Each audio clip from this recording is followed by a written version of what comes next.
James and his colleague Nathan have worked at the same company for 23 years. Same department, same kind of performance reviews, salaries that never differed by more than $9,000 in any single year, same employer health plan, same parking lot every morning for over 2 decades. Nathan retired last spring at 68. He left with just over $1 million in retirement accounts, a house he owned outright, and a trip to New Zealand already booked for the following month. He mentioned, in that casual way people do when they finally mean it, that he was genuinely not worried about money for the first time since his 20s. James is still at his desk, also 68. He has roughly $91,000 saved. His mortgage has 11 years left on it. His credit card carries a balance somewhere between $12,000 and $18,000 that has been there in roughly that range for most of the past decade. He is running numbers on whether retirement at 73 is realistic. Some evenings the answer is no even then. Same career, same income.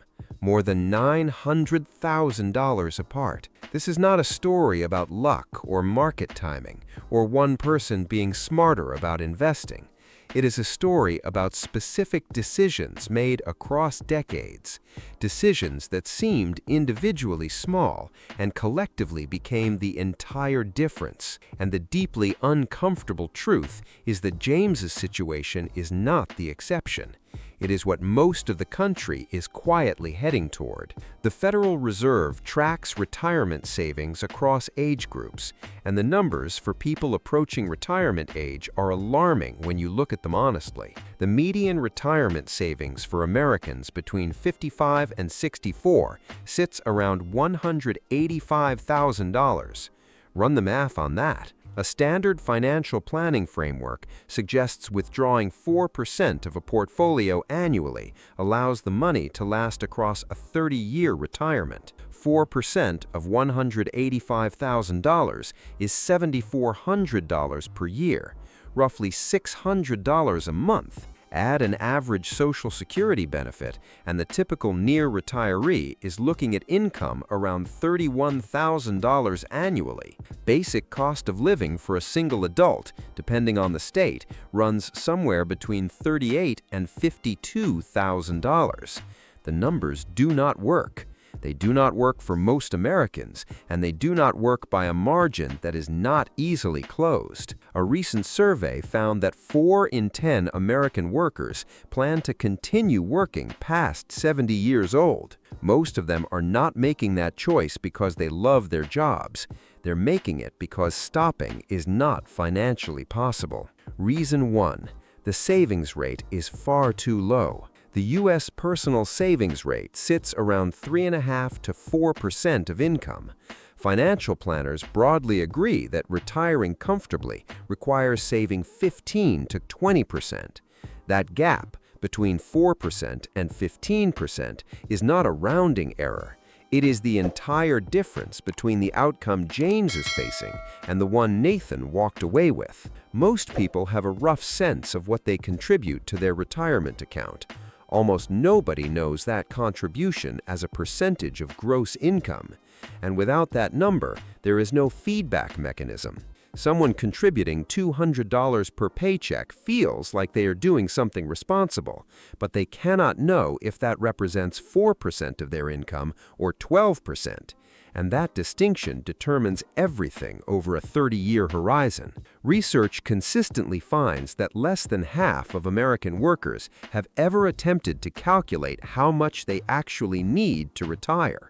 When there is no target, saving has no direction. Reason 2: starting late costs more than people realize. A 25-year-old who invests $5,000 annually at 8% average returns arrives at 65 with approximately $1.6 million. Someone who starts the same habit at 35 arrives with roughly $730,000 from putting in nearly the same total amount of money across their career. The 10-year delay costs almost $900,000, not from investing badly or choosing wrong funds, just from being 10 years late. The median age at which Americans open a first retirement account is 31. Many do not contribute meaningfully until their 40s. By that point, the years when compounding does its most powerful work have already passed. A 40-year-old starting from zero can absolutely still build real wealth, but they will never build what someone who started 15 years earlier builds, regardless of how aggressive they become later. Those early years are the only genuinely irreplaceable variable in the entire equation. Reason 3. Compounding keeps getting interrupted. Americans took billions in early retirement account withdrawals in a recent year alone. A 35-year-old who pulls $20,000 from a retirement account after paying early withdrawal penalties and income taxes in a 22% bracket walks away with roughly $13,000. The $20,000 left untouched from 35 to 65 would have grown to well over $200,000 at historical returns. They didn't lose $20,000. They lost the much larger sum that $20,000 would have become. A Vanguard analysis found that roughly 1 in 4 retirement plan participants takes a loan or withdrawal in any given year. 1 in 4, every year. Retirement accounts used as emergency reserves rather than long-term wealth engines. The reasons are often genuine and sympathetic: unexpected medical costs, job loss, a necessary home repair. But each interruption resets the compounding timeline further back than most people appreciate in the moment they make the decision. Reason 4. Healthcare and debt go unplanned. Fidelity estimates a couple retiring at 65 needs roughly $330,000 just to cover healthcare costs through retirement, separate from all other living expenses and not counting long-term care. Most retirement projections do not include this. Most people do not plan for it. The result is a plan with a 6-figure hole that does not become visible until the expenses actually arrive. Meanwhile, the share of Americans carrying a mortgage into retirement has grown dramatically over recent decades. In the late 1980s, fewer than 1 in 10 households headed by someone 65 or older carried mortgage debt. Today, the figure approaches half. Credit card debt among people 65 and older has grown faster than any other age group. This is not primarily recklessness. It is often medical expenses, supporting adult children, or situations that eroded savings that were never large to begin with. But debt in retirement consumes the fixed income that retirement was supposed to provide, and the margin narrows year by year. Reason 5. The wrong assumptions about Social Security. Social Security was designed to supplement retirement savings, not replace them. Most Americans treat it as the primary plan, and the claiming decision alone can determine $100,000 to $200,000 in total lifetime benefits. Someone eligible for $2,000 monthly at 67 can claim at 62 for around $1,400, or wait until 70 for roughly $2,400. Most people claim early. Research finds that about 90% of eligible Americans claim before 70, and a large share claim at 62, the earliest possible age, despite this being mathematically optimal primarily for those with serious health concerns or immediate financial necessity. For someone who lives into their mid-80s, claiming at 70 instead of 62 represents a massive difference in total lifetime income that required no investment skill whatsoever. Just patience. Nathan and James were not separated by income. They were separated by 3 behaviors practiced with consistency across decades. Nathan automated his retirement contributions before he saw the paycheck. Every time he got a raise, a portion of it went directly into his retirement account, before it could become spending. He never consciously decided to be more disciplined each month.